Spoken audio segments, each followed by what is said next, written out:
Okay, let's talk about making the lemonade and getting the water ready. The lemonade supplies are in these boxes here. The dispensing units are down here. I've got them out right now, but here's one as an example. To make the lemonade, you simply open up the package, put it in, all of it, and then either at this sink or in the general kitchen sink, fill with water up to this fill line, which is 2 gallons. Stir it with a large spoon to get it mixed well, and then you put it on top of, and it just goes on those 4 posts.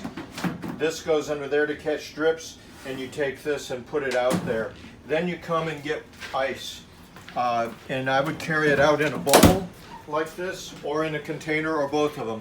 Carry it out and put it in, fill it right up to the top, and then the lid goes on, and you're all set. Okay?